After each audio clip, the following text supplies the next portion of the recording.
Chapitre 8. Marie accueillie au temple. Dans son humilité, elle ignorait qu'elle était la femme pleine de sagesse. Le 30 août 1944. Je vois Marie marcher entre son père et sa mère dans les rues de Jérusalem. Les passants s'arrêtent pour regarder cette jolie petite fille toute vêtue d'un blanc de neige et enveloppée dans un tissu très léger. Ses motifs de feuillage et de fleurs, plus foncés sur le fond pâle, me font penser que c'est celui qu'Anne portait le jour de sa purification. Seulement, alors que sur Anne il ne dépassait pas la ceinture, pour Marie, si petite, il descend presque jusqu'à terre et l'enveloppe d'une espèce de petit nuage vaporeux et lumineux d'un charme rare. La blondeur de ses cheveux épars sur les épaules, ou plutôt sur sa nuque délicate, transparaît là, où il n'y a pas de damasure sur le voile, juste le fond très léger. Ce voile est maintenu sur le front par un ruban d'un bleu très pâle sur lequel sa mère, vraisemblablement, a brodé des petits lys en fil d'argent. Comme je l'ai dit, ce vêtement très blanc descend jusqu'à terre et c'est tout juste si à chaque pas on aperçoit ses pieds chaussés de sandalettes blanches. Ses mains ressemblent à deux pétales de magnolia qui sortent d'une longue manche. Hormis le cercle bleu du ruban, il n'y a pas d'autre couleur, tout est blanc. Marie paraît vêtue de neige. Joachim porte le même vêtement qu'à la purification, tandis qu'Anne est vêtue d'un violet très sombre. Même le manteau qui lui couvre la tête est violet foncé. Elle le porte baissé très bas sur les yeux. Ce sont de pauvres yeux de maman, rouges pour avoir trop pleuré, qui voudraient bien ne pas pleurer et surtout ne voudraient pas qu'on les voie en larmes, mais qui ne peuvent s'en empêcher sous le couvert du manteau. Cette protection vaut pour les passants, mais aussi pour Joachim dont les yeux habituellement sereins sont d'ailleurs rougis et brouillés de larmes déjà versées ou qui coulent encore. Il marche en se tenant très courbé sous un voile disposé comme un turban dont les ailes latérales descendent le long du visage. Il fait très âgé en ce moment Joachim. À le voir, on pourrait le prendre pour le grand-père ou l'arrière-grand-père de la petite fille qu'il tient par la main. Le chagrin de la perdre donne à ce pauvre père une démarche traînante, une allure lasse qui le vieillit de 20 ans. Son visage semble non seulement celui d'un ancêtre, mais même celui d'un malade, tant il est accablé et triste. La bouche tremble légèrement, entre deux rides, aujourd'hui très prononcées de chaque côté du nez. Ils essaient tous les deux de dissimuler leurs larmes, mais s'ils y parviennent à l'égard de beaucoup de gens, ils ne le peuvent avec Marie. En raison de sa petite taille, elle regarde de bas en haut, et quand elle lève la tête, son regard se porte tout à tour sur son père et sur sa mère. Eux s'efforcent de lui sourire d'une bouche tremblante, et ils augmentent l'étreinte de leurs mains sur la petite main de Marie, chaque fois que la fillette les observe et sourit. Ils doivent penser « C'est bientôt son dernier sourire que nous allons voir ». Ils marchent lentement, doucement. Ils donnent l'impression de vouloir allonger le plus possible leur route. Tout leur est prétexte pour faire halte. Mais une route a forcément une fin, et celle-ci est sur le point de se terminer. Voilà, au sommet de cette dernière montée, les murs d'enceinte du temple. Anne pousse un gémissement et serre plus fort la main de Marie. « Ma chère Anne, je suis avec toi », dit une voix qui sort de l'ombre d'une arcade basse à un croisement de route. Élisabeth, qui l'attendait sûrement, la rejoint et la serre sur son cœur. Comme Anne est en larmes, elle lui propose « Viens, viens un moment dans cette maison amie, puis nous partirons ensemble. Zacharie est là lui aussi. » Ils entrent tous dans une pièce basse et sombre où brille un grand feu. La maîtresse de maison, certainement une amie d'Élisabeth, mais inconnue d'Anne, se retire par politesse pour laisser le petit groupe tranquille. « Ne crois pas que j'ai changé d'avis ou que je donne à regret mon trésor au Seigneur, » explique Anne entre ses larmes. « Mais c'est le cœur. Oh, comme mon vieux cœur souffre de retrouver sa solitude de mère sans enfant. Si tu le sentais. » « Je le comprends, mon Anne, mais tu es bonne et Dieu te réconfortera dans ta solitude. Marie priera pour que Dieu donne la paix à sa mère, n'est-ce pas? Marie caresse les mains de sa mère et les embrasse. Elle se les passe sur le visage pour en être caressée, et Anne serre ce petit visage dans ses mains et l'embrasse encore et encore. Elle ne s'en rassasie pas. Zacharie entre alors et salue. La paix du Seigneur soit sur les justes. Oui, répond Joachim. Demande pour nous la paix, car notre cœur tremble de l'offrir. C'est comme l'offrande d'Abraham lorsqu'il gravissait la montagne, et nous ne trouverons pas d'autre offrande pour racheter celle-là. Nous ne le voudrions pas d'ailleurs, parce que nous sommes fidèles à Dieu. Mais nous souffrons, Zacharie. Toi qui es prêtre de Dieu, comprends-nous et ne t'en scandalise pas. Jamais, bien au contraire. Votre douleur sait ne pas dépasser les bornes de ce qui est permis et vous porter à l'infidélité, et cela m'apprend à aimer le Très-Haut. Mais prenez courage. La prophétesse Anne aura grand soin de cette fleur de David et d'Aaron. C'est actuellement le seul lys de sa descendance sainte, que David est au temple, et on s'en occupera comme d'une perle royale.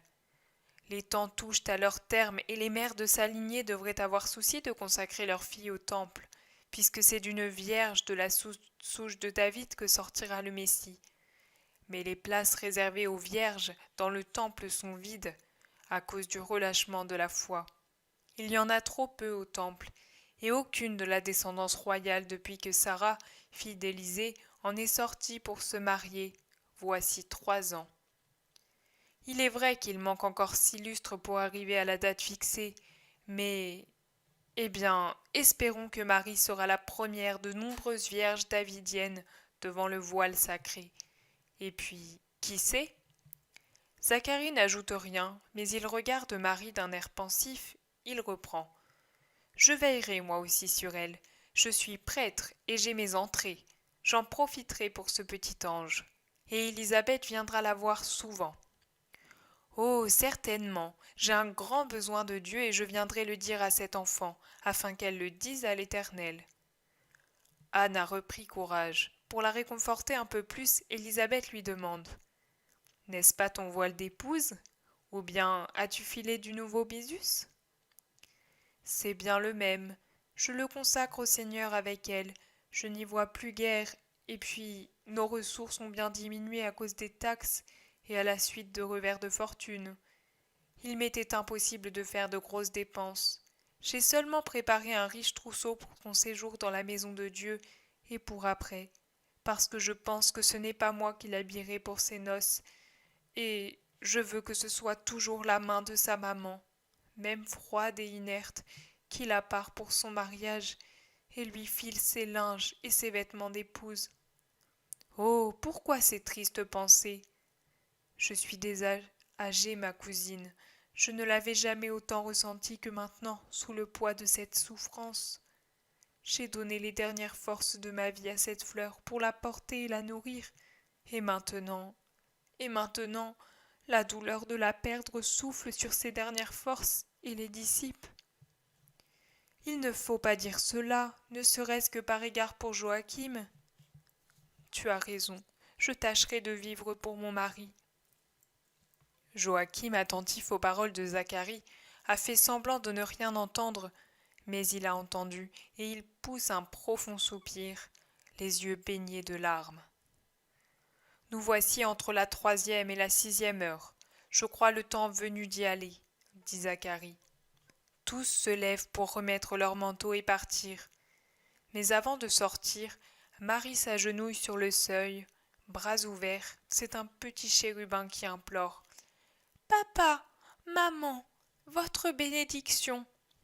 Elle ne pleure pas, la courageuse petite, mais ses lèvres tremblent, et sa voix, brisée par un sanglot retenu, ressemble plus que jamais au gémissement tremblant de la tourterelle. Son petit visage est plus pâle et son regard révèle une anxiété résignée. C'est ce même regard que je verrai au calvaire et au sépulcre, en plus fort, jusqu'à devenir insoutenable, non sans en souffrir profondément. Ses parents la bénissent et l'embrassent. 1 fois, 2 fois, 10 fois. Ils ne peuvent s'en rassasier. Élisabeth pleure en silence et Zacharie, bien qu'il ne veuille pas le montrer, est profondément ému. Ils sortent, Marie entre son père et sa mère, comme auparavant, et Zacharie avec sa femme à l'avant. Les voici à l'intérieur des murs du temple. Je vais chez le grand prêtre. Vous, montez à la grande terrasse. Ils traversent 3 cours et 3 porches superposés. Les voici au pied d'un vaste cube de marbre couronné d'or. Chaque dôme, convexe, comme une énorme moitié d'orange, luit au soleil de midi, qui tombe à pic sur une grande cour entourant un édifice majestueux et envahit la vaste esplanade, ainsi que le grand escalier qui mène au temple. Seul le portique qui lui fait face, le long de la façade, est à l'ombre. Par contraste avec tant de lumière, la gigantesque porte de bronze et d'or paraît encore plus sombre et solennelle. Marie semble encore plus comme neige sous ce grand soleil. Elle arrive au pied de l'escalier, entre son père et sa mère. Comme leur cœur à tous 3 doit battre. Élisabeth se tient à côté d'Anne, mais légèrement en retrait, d'un demi-pas. Une sonnerie argentine de clochette, et la porte tourne sur ses gonds. On dirait le timbre d'une cithare pendant que la porte pivote sur ses sphères de bronze. L'intérieur du temple apparaît avec ses lampes tout au fond. Un cortège s'avance vers la porte venant de l'intérieur. C'est un cortège majestueux, accompagné en fanfares de trompettes d'argent, de nuages d'encens et de lumière. Le voilà sur le seuil de la porte. Celui qui doit être le grand prêtre se tient à l'avant. C'est un vieillard solennel, vêtu de lin très fin. Sur ce premier vêtement, il porte une tunique plus courte, elle aussi en lin, et sur cette dernière une espèce de chasuble, quelque chose d'intermédiaire entre la dalmatique et l'habit des diacres, multicolore. Pourpre et or, violet et blanc y alternent et brillent au soleil, comme des joyaux. Sur l'ensemble, 2 vrais bijoux brillent plus vivement encore à la hauteur des épaules. Ce sont peut-être des boucles portant un chaton précieux. Sur la poitrine, une large plaque toute étincelante de pierre, soutenue par une chaîne en or. Des pendentifs et d'autres ornements brillent en bas de sa tunique courte, et de l'or luit sur son front, au haut d'une coiffure qui me rappelle celle des prêtres orthodoxes, leur mitre étant bombée au lieu d'être pointue, comme celle des catholiques. Ce solennel personnage s'avance, seul, jusqu'au début de l'escalier, sous la lumière dorée du soleil qui le rend encore plus splendide. Les autres attendent, rangés en cercle en dehors de la porte sous le portique ombragé. À gauche se tient un groupe de jeunes filles en vêtements blancs, accompagnées de la prophétesse Anne et d'autres personnes âgées, certainement des maîtresses. Le grand prêtre regarde la petite fille et sourit. Elle doit lui paraître bien petite au pied de cet escalier digne d'un temple égyptien. Il lève les bras vers le ciel en prière. Tous baissent la tête comme anéantis devant la majesté sacerdotale, en communion avec l'éternelle majesté. Puis il fait signe à Marie. Celle-ci se sépare de son père et de sa mère et monte, comme fascinée. Elle sourit. Elle sourit à l'ombre du temple, là où descend le voile précieux. Elle arrive en haut des marches, au pied du grand prêtre qui lui impose les mains. La victime est agréée. Quelle hostie plus pure le temple avait-il jamais vue? Il se retourne alors et pose la main sur l'épaule de l'Agnelle immaculée, comme pour la mener à l'autel, et la conduit vers la porte du temple.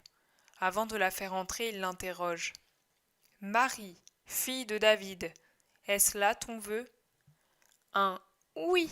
cristallin lui répond et il s'écrie. « Dans ce cas, entre, marche en ma présence et sois parfaite. » Marie entre alors et l'ombre l'engloutit.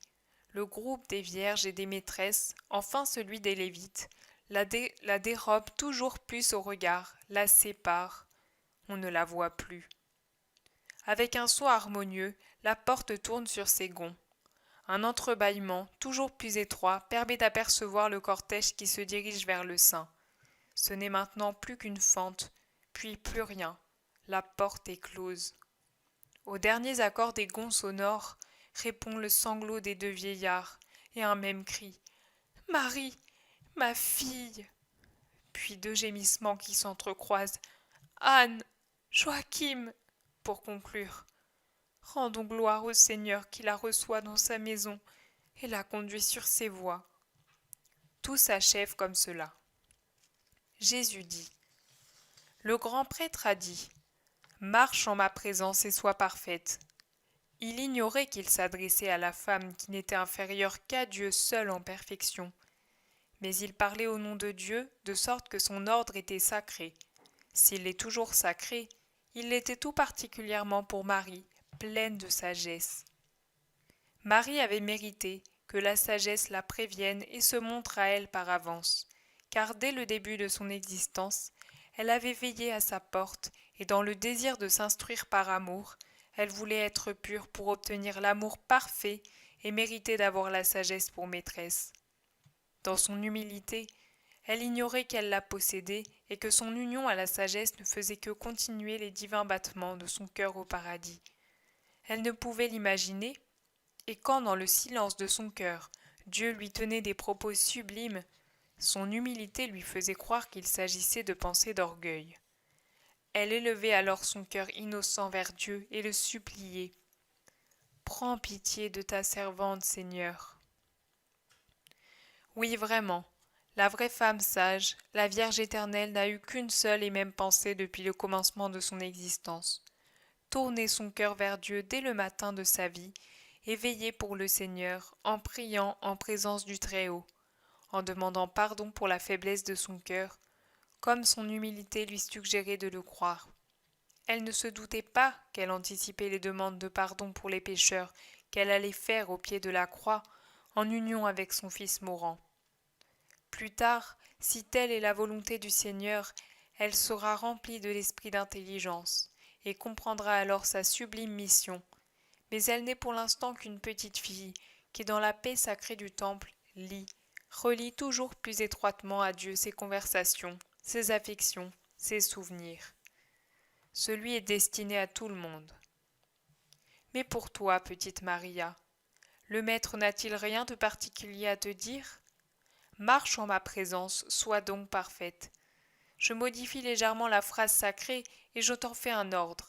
Parfaite dans l'amour, parfaite dans la générosité, parfaite dans la souffrance. Regarde une fois de plus ma mère, médite sur ce que beaucoup ignorent ou veulent ignorer, parce que la souffrance est une chose trop désagréable à leur palais et à leur esprit. La souffrance, Marie l'a connue dès les premiers instants de sa vie. Être parfaite comme elle l'était, c'était avoir une sensibilité parfaite. Il s'ensuit que le sacrifice devait lui être d'autant plus pénible, mais pour cette raison même, plus méritoire. Qui possède la pureté, possède l'amour. Qui possède l'amour, possède la sagesse. Qui possède la sagesse, possède la générosité et l'héroïsme, parce qu'il sait pour qui il se sacrifie. Élève ton esprit, même si la croix te fait plier, te brise, te tue. Dieu est avec toi.